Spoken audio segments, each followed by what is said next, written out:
Ooh.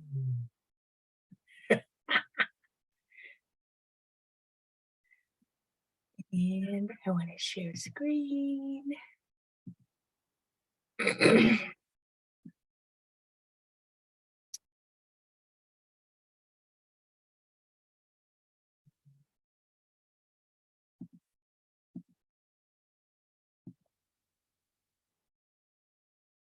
All right. Much better. Much better. Okay. So, hello, welcome. Today, I'm going to talk to you about astrology planets, the planets in astrology. What do they mean? What's going on with the planets? This class is great for beginners. Um, and it's a nice review if you already know about astrology. And if you're an expert, you get to see what my perspective is on it because I am an astrologer of a more traditional background of knowledge than modern astrology, which is more common and ever present. So, no matter where you're at with astrology, I got your back. We're gonna just do an overview of the planets, and we're gonna dive into the luminaries, personal planets, generational planets, asteroids, points of interest, and talk about how this all looks in a chart. So, first of all, here's all the planets. Am I blocking anything? Not really. Here's all the planets. I love visuals. So, this is a pretty good graphic showing relative size of the planets. And we all know about the planets, right? And for example, Pluto is smaller than Mercury, even pretty tiny. And here is an asteroid called Ceres. Another one called Makemake. Comets. Whoops. I clicked when I shouldn't have. Okay. So anyway, you get the idea. Next one is when we talk about the planets, we're starting to kind of build the whole system of astrology, and the foundation of the system of astrology, of Western astrology, is the signs. And the signs are really constellations that are in the background and, in 360 degrees of our background of our solar system. So imagine like all of our planets in our sun inside that globe and not just Earth, because Earth's in there, but so is everything else. And so astrology is really looking at where are planets in relation to the signs. Like, if we're looking at the sun, don't look straight at the sun, but if you're looking at the sun, then what sign is in the background of the sun would be what your sun sign is, or what the sun sign is for the moment of that chart.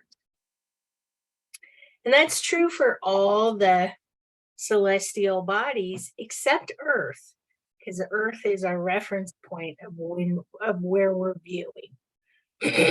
Excuse me. This is another cool thing. A lot of these come out of my very first astrology book I got from my grandmother, called The Complete Astrology. And I really like, it's not the greatest photo, but I really like that this gives you a sense of how small the orbits are for the personal planets, including Earth. And then this is an asteroid belt. And then look how huge the orbits are for the large gas giants and rocky Pluto. It's really, it's actually really hard to imagine how far away these planets are from the sun.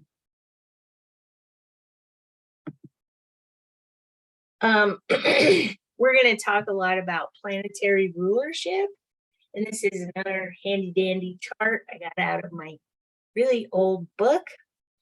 And the glyphs are, the symbols. So the ones with a black background, that's all the signs of the zodiac. Here's Aries, here's Taurus. It put them in this order for some reason. I think it's actually kind of transposed because I took a picture of a book. Anyway, then these inner ones are all the glyphs, the little symbols for all the planets. This is the sun, this is the moon, Mercury, Venus, Mars. This is Neptune. This is Uranus, then Saturn. I don't know what happened to my pointy. Then Jupiter, then Pluto, then Venus, then Mercury again. And the reason why they're in these spaces is because it's showing you what planets rule what sign. So they're accompanying their ruling sign.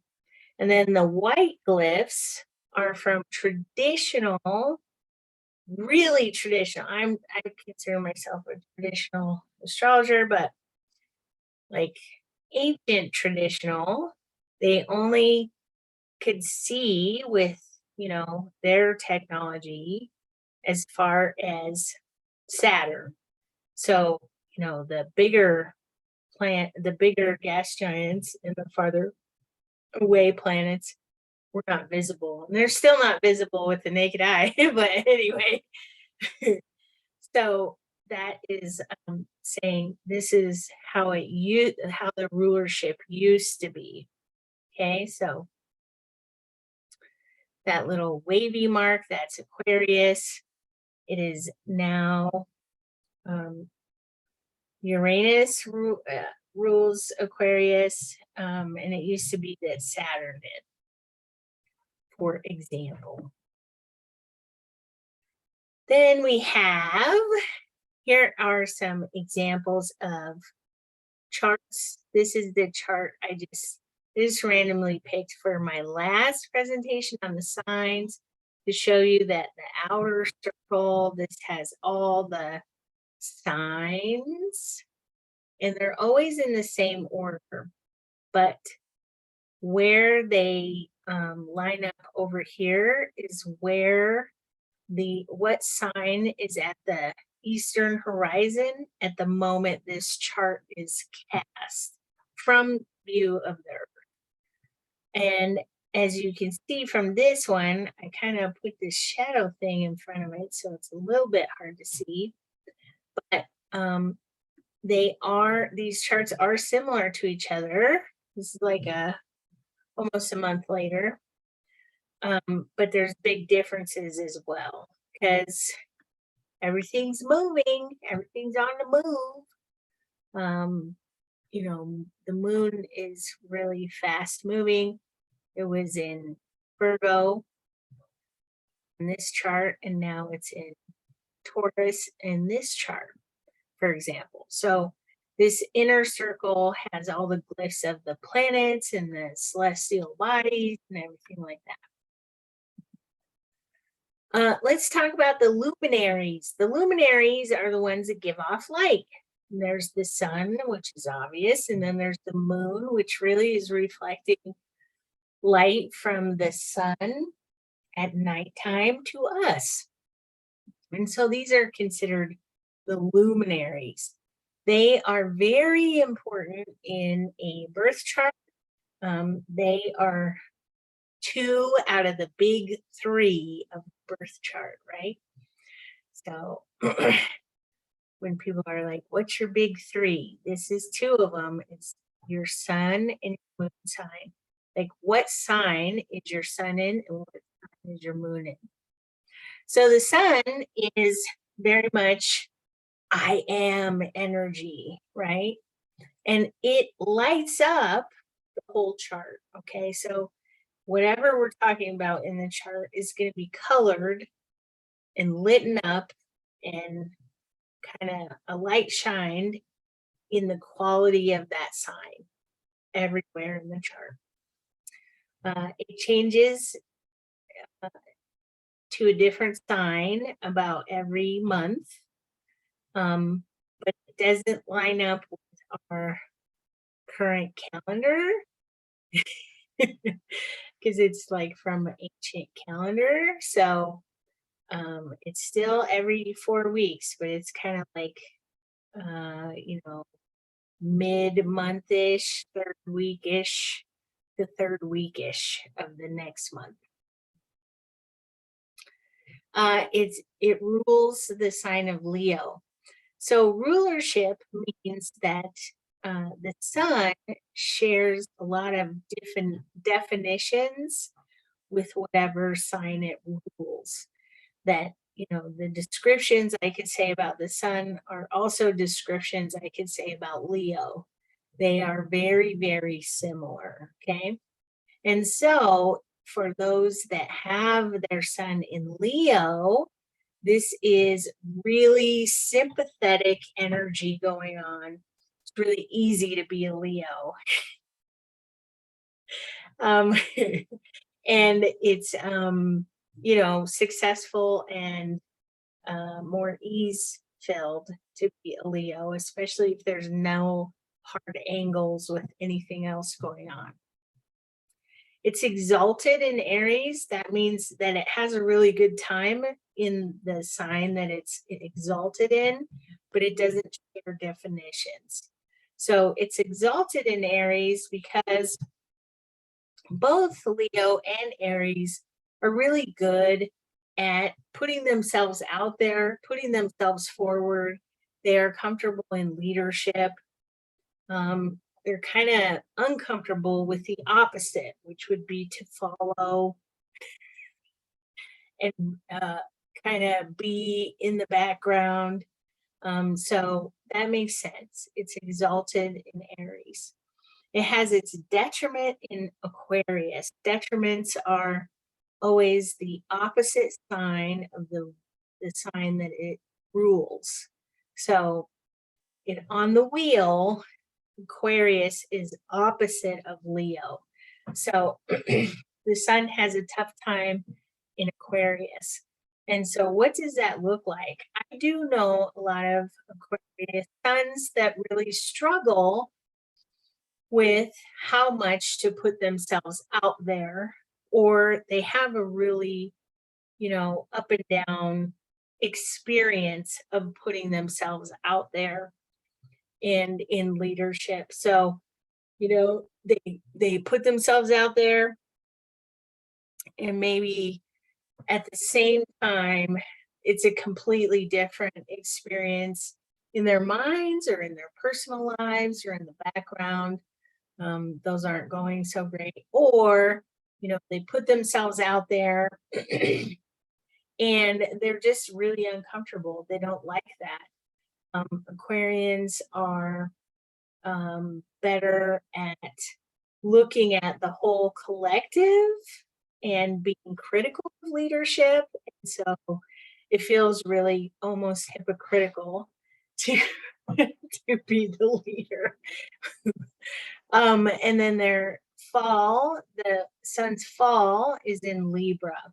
So the sun is very I am, right? It's very self-centered, or it can be, because the sun is at the center of our solar system and is the biggest object, it is the thing keeping everything else in captured by it with gravity. So you know, Libras are way more, you know, like, let's have equity, let's have fairness.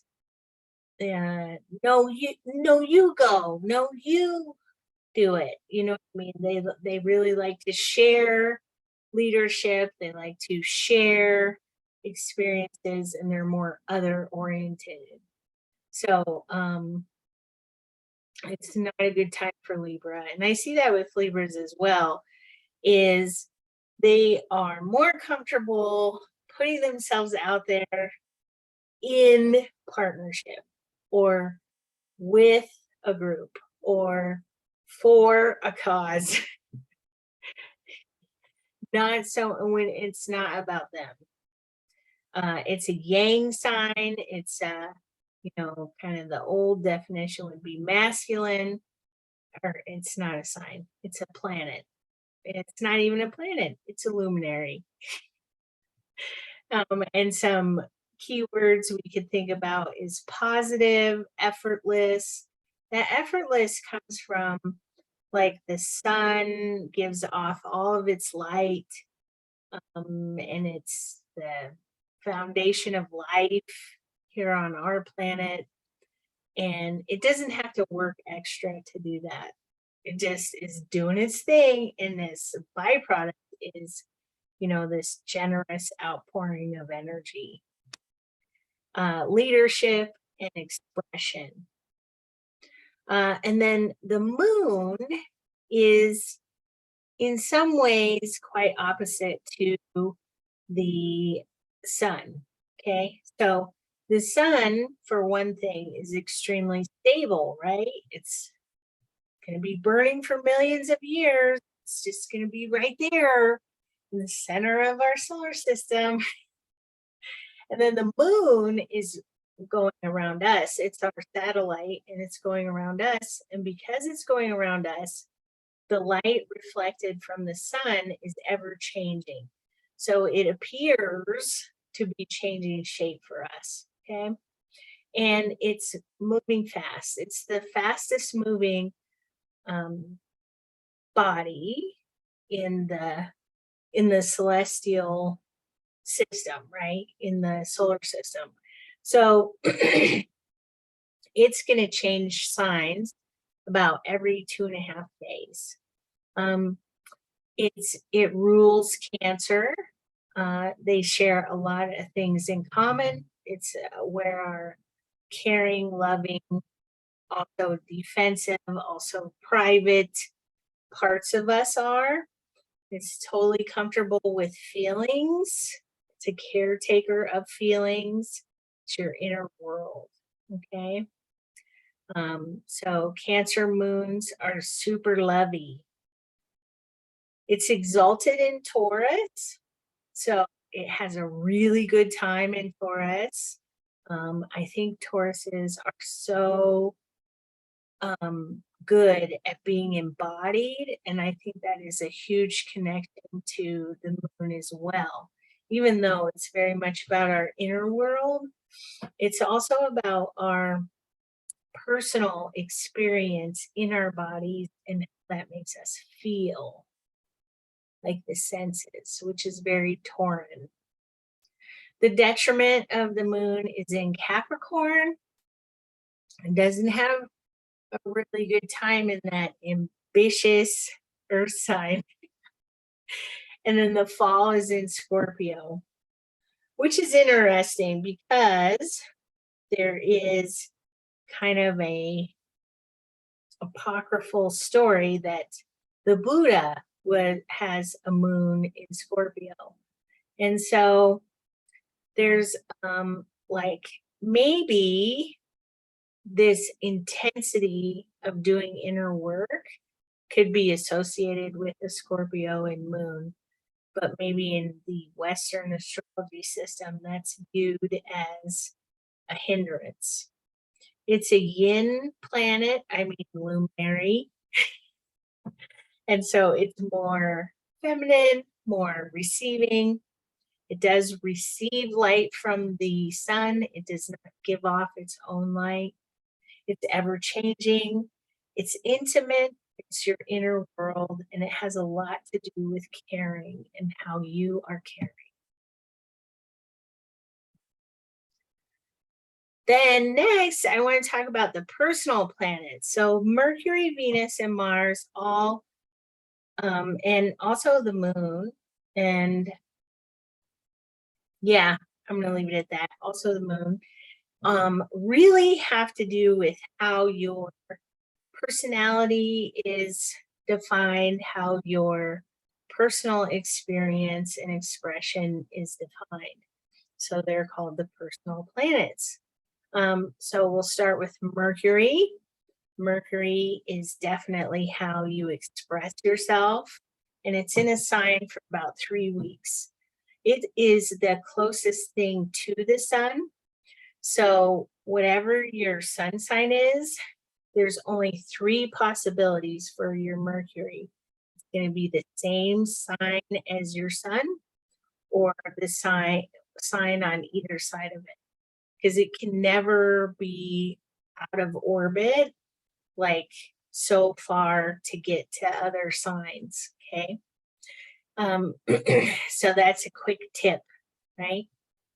Um, so it rules two signs. It rules Gemini and Virgo. It has a lot of similar definitions to that, having to do with all things thought orientated, intellect orientated, communication, big and small.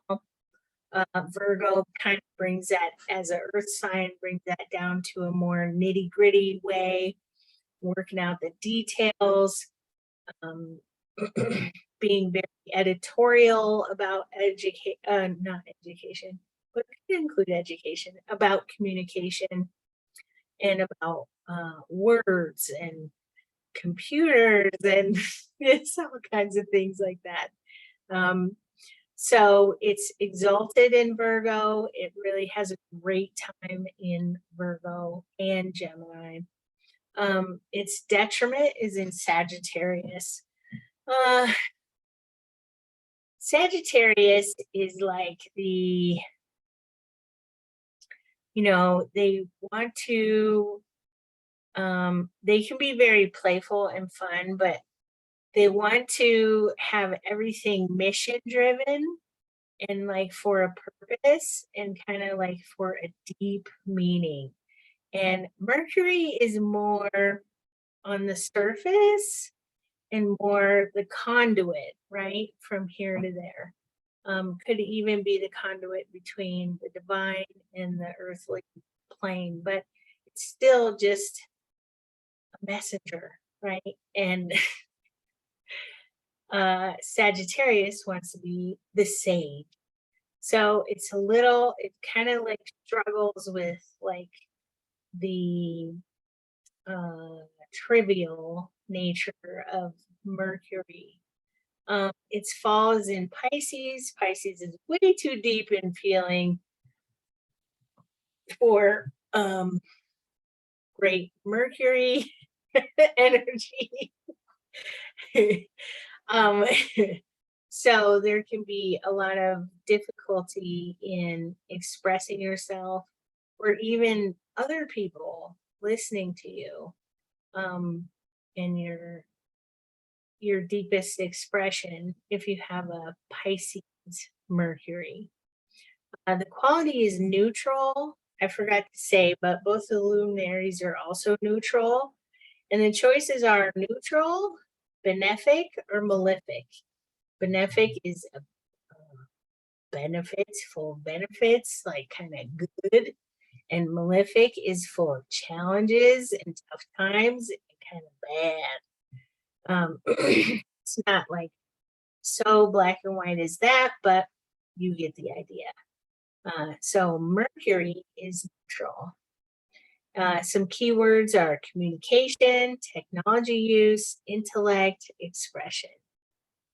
Venus is how I love.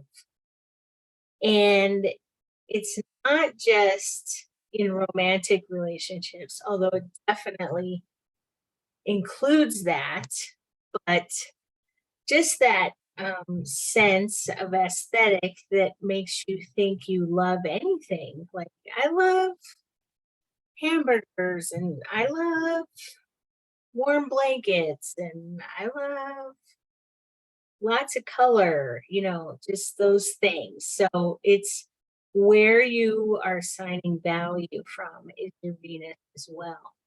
It is in a sign for about 30 days. It rules Taurus and Libra. I've already talked a little bit about both those signs. Um, so I think you get the idea. There's a lot of harmony and actual things and comfort and the senses with those signs. It is exalted in Pisces. It has a great time in Pisces. Pisces is so deliciously moody and um, kind of mysterious, and it just works well with that Venusian energy. And its detriment is in Aries. Now, Venus and Mars are set up as opposites, and they're that way in mythology as well.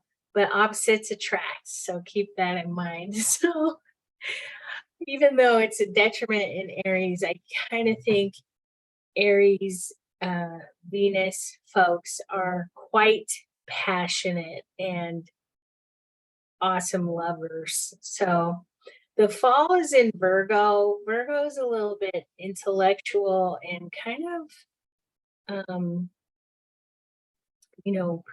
perfectionistic for this Venus energy. So it can be difficult. Um, so it is a benefic. Wherever your Venus is, that should bring gifts to your life. If we're talking about birth chart, it could mean where the money is coming from if you're doing it for mundane astrology or other reasons to do a chart. Some keywords are personal aesthetic, values, love, and emotional intelligence. And then Mars is the last of the personal planets, and it's the doer, how you do things, how you take action. It's in a sign for about 2.5 years. It rules Aries. And in ancient astrology, it used to rule Scorpio. And I think it's good to mention these things because I can still see similarities here. But Aries is definitely very much like Mars, full of action and enthusiasm and loving to explore and start things. Scorpio is more brooding and calculating, and that is a Martian side too. And maybe the sexiness associated with Mars comes from the ancient association with Scorpio. It's exalted in Capricorn. So Capricorns are about building a system and they're very much about doing things. So I can see why it has such a good time. Mars has such a good time in Capricorn. Its detriment is in Libra. Again, we're kind of setting up opposites because Venus rules Libra and Taurus, but Libra. And so it's a little too wish-washy and a little too uh, concerned about, harmony and getting along for Mars. The fall is in Cancer. Ooh, Cancer Mars. Folks that have their Mars in Cancer can be really vengeful if you cross. So they kind of take that crabby defensiveness of Cancer to extremes. I think that's where the fall comes in because we really want to do something with all of our feelings, even our negative ones. It is a malefic planet. It means Mars can indicate where you're having challenges, um, especially challenges to your mobility, in your ability to do things. And so that one makes it more connected with health issues. Um, Keywords are activity, stress, passion, and strength. Now we'll move on to the generational planets. And I split these onto 2 slides. This is part 1. So after the asteroid belt, after Mars, then we start having gas giants, and they start being farther and farther away. And these planets are slower moving, and they're in a sign so long that they kind of have a more generational effect, and they do not have much as a personal effect unless they're very close to your big 3, your sun, your moon, or your rising sign. Then they're going to have a more personal expression for you. But otherwise, it'll be not just you, but your peers have the same flavor of energy happening to them and with them. So Jupiter is, we lead. It is, of the gas giants in our solar system, is the biggest one. So we're stepping out and we're leading in a big way. In a sign, it's in a sign for about a year. It rules Sagittarius. Again, Sagittarius loves to have a mission and loves to have a purpose. And in ancient times, it ruled Pisces. So the kind of the symbol of that would be the priest, that is leading spiritual matters. Okay. And we do that with example of really being spiritually involved themselves, which is very Pisces. It's exalted in Cancer because if we can lead with our hearts, that's the very best way. Its detriment is in Gemini. So Gemini is a little too quick, a little too surfacey for Jupiter concerns. And then its fall is in Capricorn. Capricorn wants to know all the specs, you know what I mean? Like it wants to know all the parameters of everything. And Jupiter is way more just inspirational and like running with a great idea. It is a benefic. It is considered the lucky planet. It is where your luck will be, is where Jupiter is in your birth chart. It has to do with expansion. Where Jupiter is can kind of speak to how best you could expand wherever it is. It is definitely about leadership. It's also about joy. I mean, who can throw a better party than the king? You know what I mean? Like really do that banquet up. So there is a lot of joy and entertainment found in Jupiter. And again, I see opportunity a lot, like I see luck, and it's like all about how you take advantage of that.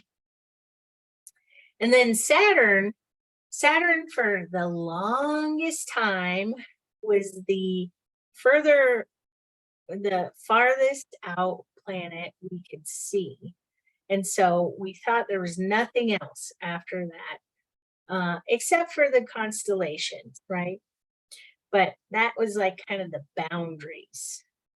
If we could calculate how far away Saturn was, then we had the whole entire scope of our solar system, or so it was thought for a very, very long time. So Saturn is associated with boundaries, and with limits. Like this is the end. This is the limit. It's in a sign for about 2.5 years.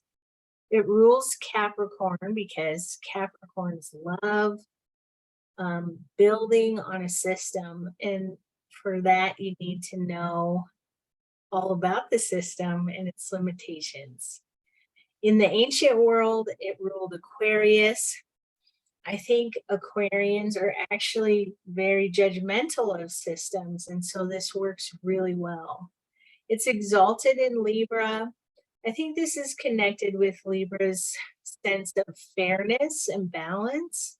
And Saturn, uh, you know, Saturn is like, you can be crazy, but not too crazy. You can be um, self expressive, but you can't be rude, like setting these social limits um, is, goes in with Libra's sense of politeness.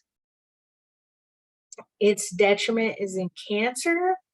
Uh, Saturn is loves to be very unemotional in its considerations. So Cancer is way too caring and emotional for Saturn energy. Its fallen is in Aries. Aries is really impetuous. It's like, oh, I have this great idea. Let's try it. And then it will, like learn from mistakes. And Saturn is like, no, no, no, no. We have to have a plan. It has to be a proven plan. We have to proceed with caution. And so, if someone has their Saturn in Aries, it can be uh, a real push pull on trying to um, take advantage of um, like opportunities they see arise, and then they kind of squash their own um, motivation for that with thinking up all the challenges. It is a malefic. Saturn Saturn can be described as the planet of karma.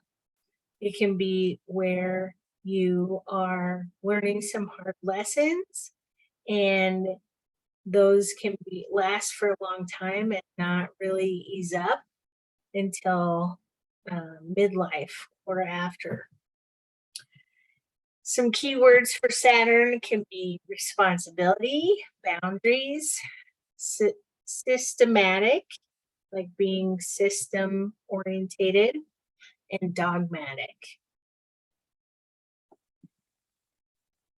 And then the other generational planets, we have Uranus, and it's about how we change. It's the rebel impulse in all societies. It's kind of a corrective planet of the Saturn energy for sure. It's in a sign for about 7 years. It rules Aquarius. It's exalted in Scorpio. Its detriment is in Leo. So it kind of struggles with the consistency that can be the sun, that can be Leo. Its fall is in Taurus. Also, Taurus is very consistent, and Uranus does not gel with that because it really wants to shake things up, change things up, think of new things, do new things, be unique. And that just kind of doesn't work well with Taurus. And right now, Uranus is in Taurus. And I am seeing anytime Uranus is having a hard time with other planets, especially Saturn, I am seeing it express itself in troubles with um, our resources and our access to resources, whether it be power from the power plant or food from the agricultural system, or your favorite, I don't know, your favorite eyeglasses. It's just the supply chains are just being super disruptive, and so is the earthly materials that is all about Taurus, and then Uranus. But Uranus is in Taurus and it's just making it all a mess. Okay. So, yeah, Uranus has to do with innovation, sudden change, uniqueness, and trends.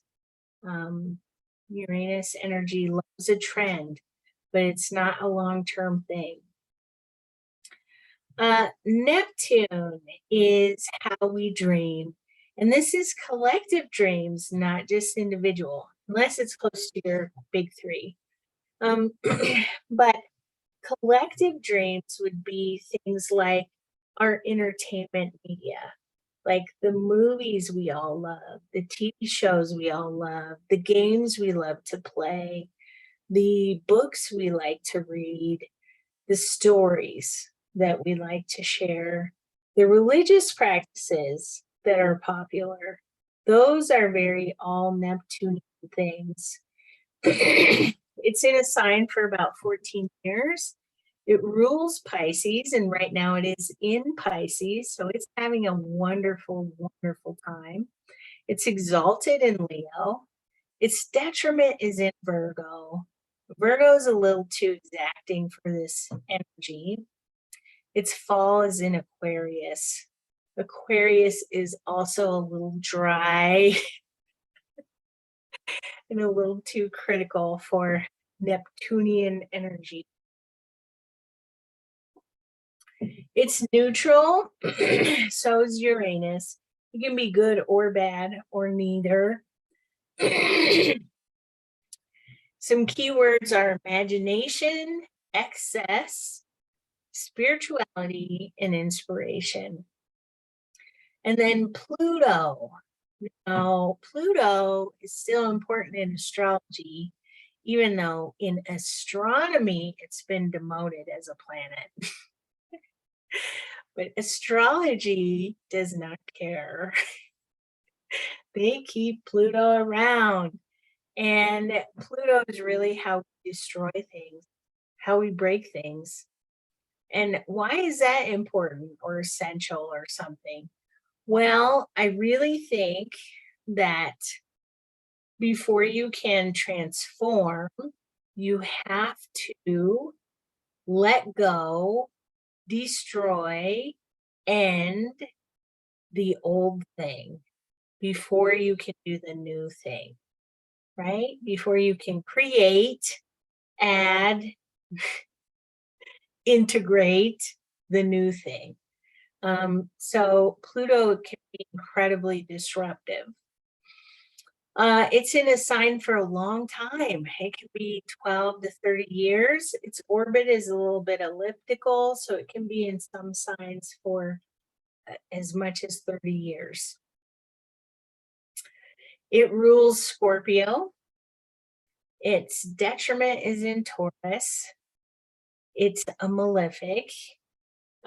So it can indicate issues you may have with power and with destruction. If it's close to one of your big three, you might have had quite a bit of trauma or upheaval in your life where things were destroyed, where you were almost destroyed. It can be a really tough planet to have as a personal planet. But in the bigger scheme of things, it can be, especially if it's in a detriment, it can be a time of great upheaval for social systems, a lot of conflict, a lot of disasters, those kind of things. Right now it's in Capricorn, which is kind of a neutral place for it to be. It's not good, it's not bad, but I'm seeing a lot of destruction be like about real things because Capricorn is a earth sign. Some keywords are transformation, analysis, your subconscious or the collective subconscious, and power. Let's talk about asteroids. Some astrologers ignore asteroids. Some only like some asteroids and don't like the others. Some like all the asteroids, and I have not listed all the asteroids that are in the astrology system here. This is just some common ones. And I personally only pay attention to Chiron. That's my favorite asteroid. The other ones are like, I don't really pay attention to them much, but I thought I would put them up here just in case this really turns you on. And also, the only symbol I put on here was for Chiron. This is how it looks. It looks like a K on top of a circle on a chart, on an astrology chart. So Chiron is in a sign for about 4 years, and it's in Aries the longest. It's in Aries for 7 or more years every time it's in Aries. And Chiron has not just an elliptical orbit, meaning it's more oval than round, but it's also wobbled. So it kind of goes above our, the ring of our solar system and below it as well. So, frankly, I would think that would make it out of sign often, but they kind of just link it to whatever is closest. So it's a weird little asteroid, and it's near Saturn. It's the wounded healer, which I'm fascinated about. It is the place, or it can describe the quality and place in your life where you have some serious wounds that you probably won't erase or bypass or completely get over your whole life. But at the same time, wherever that is where you give healing to others and transformation to others with great skill. Okay. So it really depends on what house, and that will be my next video, by the way, is the houses. But Chiron in Aries, which it's in right now, is always about an identity crisis, about not knowing who you are deeply and truly, and having challenges around that, but yet helping others find their way. So it's really a great planet. And then we got Vesta, very much about the soul, like, where you feel at home inside yourself, about your family and your home.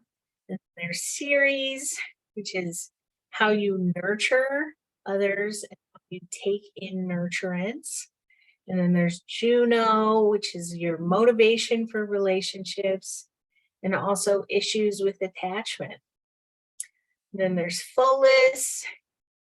Pholus is kind of like, it's also a centaur from Greek mythology, like Chiron, and it's the centaur that had a better time. So it's the healed healer, but it also has a lot to do with your daily habits. There's Pallas Athena, which is all about your talents in the arts and sciences. If you're like, I'm wondering what I'm good at as far as arts and sciences go, look where Pallas Athena is in your chart.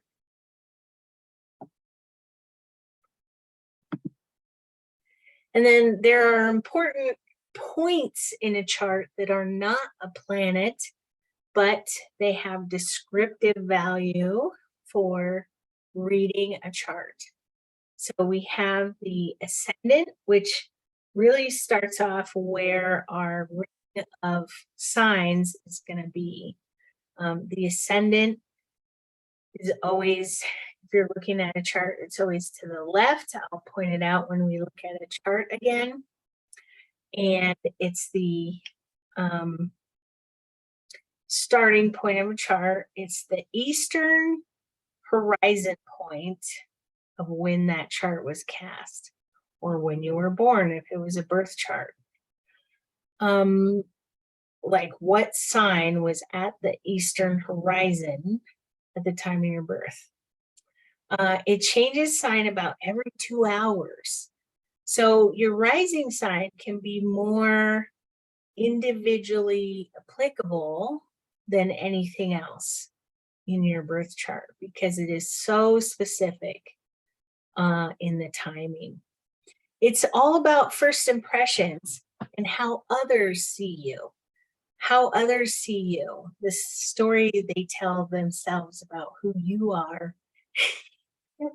based on how you come across. That's your ascendant. The midheaven is the highest point in the chart. It's kind of like the high noon point of a chart. It's going to be overhead in a birth chart, like when you were born. Where was that point that was right above you? And like the ascendant, it changes signs about every 2 hours. And it really tells us about successful careers that are related to the sign it's in and how you lead. And it's called the midheaven. And it might look like a little MC on a chart. By the way, the ascendant, or the AC, and the midheaven, those will be indicated on the chart. And then the descendant that I'm about to talk about and the IC at the bottom are almost never on a chart. So you just have to know where they are. And they're easy because the ascendant is always directly opposite of the ascendant. And so, of course, it changes sign every 2 hours. And it really has to do with successful partnerships related to that sign. Meaning, like if it's in Aries, then the way you initiate partnerships is really important, because the ultimate initiator, right? The go-getter, right? So if a partnership starts like a house on fire, that is your partnership forming style, and that's good for you. It can also mean that people who have that sign as their sun sign are a really good fit for you as business partners and romantic partners. It's how you see other people. Like the ascendant is how others see you, and then the descendant is how you see other people.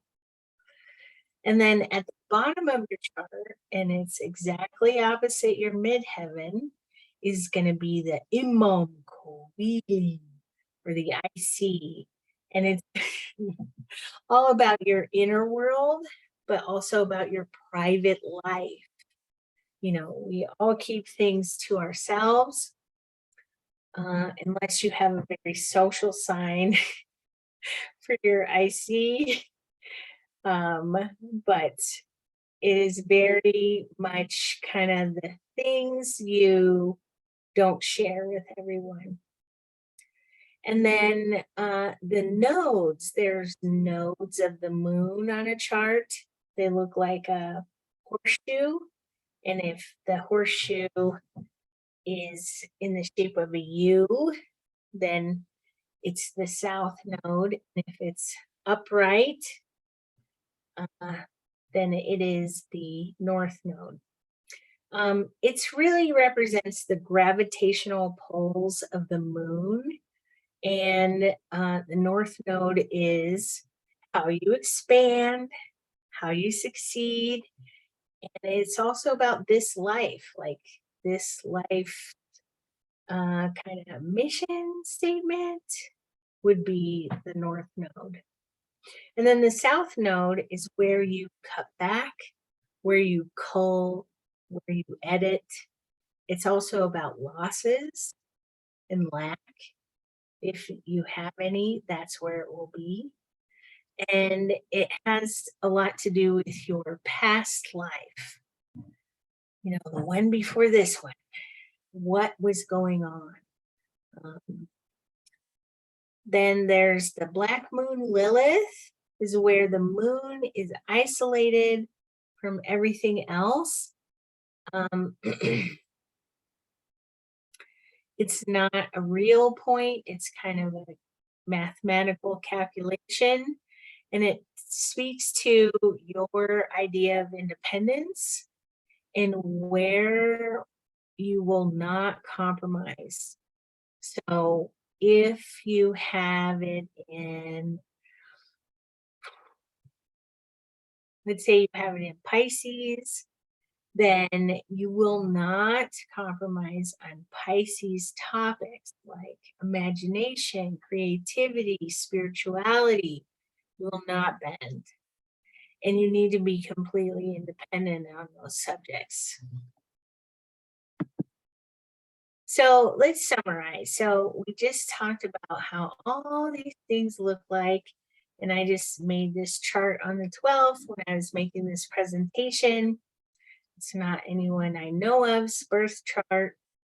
And so the ascendant line is here, and it says AS for ascendant, and it's in Leo. This glyph is in Leo. So if this were a birth chart, this person, other people really respond to this person as extroverted and a leader and things like that. And this is Black Moon Lilith. And so this is also in Leo. So this person will not bend about how they express themselves in social situations. And these are both in the first house. I'm not going to talk about houses yet, though. I'm getting ahead of myself. Then, it's totally fine. They don't have to be totally spread out. They can be any which way they want to be, because this is like taking a snapshot of the solar system background at this point of casting this chart. So they might be together, they might be far apart. There's nothing wrong with there being blanks in here. This really doesn't have much because this is pretty spread out. But anyway, here we have Mercury, Venus, and the Sun all in Libra. Again, Mercury is never going to be more than this kind of distance away from the Sun. So the Mercury had only the choice to be in Libra, Virgo, or Scorpio for this chart.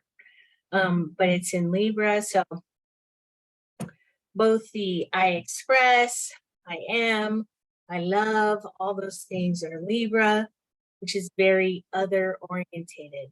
What happened? Just stopped. Okay, it's fired up. There we go.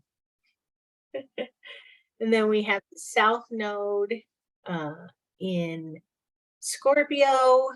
So maybe, there's kind of losses in Scorpio topics, which would be deep feelings, sense of investigative process, those kind of things. And then I think it's when I use my cursor that I get in trouble, so I'm going to stop. Then we have Capricorn, which has Pluto, but how can you tell what I'm talking about? Okay, here's my cursor. So here's Pluto in Capricorn, just like it is now, which makes sense because this was recent.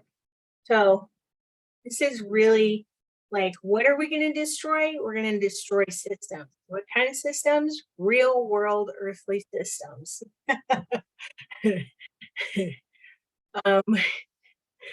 But for this person, they probably, their style of having power is around building systems. And then Saturn is in Aquarius. which is, you know, like Aquarius does really well in Saturn and kind of makes it for the greater good because there's a humanitarian impulse with Aquarius. So it can be kind of like, you know, gearing systems more for like everyone instead of just the chosen few. I like it. And then we have Neptune in Pisces, love, love, love, total simpatico, very creative, very expressive and spiritual orientation here. And it's these again are generational things because they're not close to the sun, they're not close to the moon, and they're not close to the ascendant.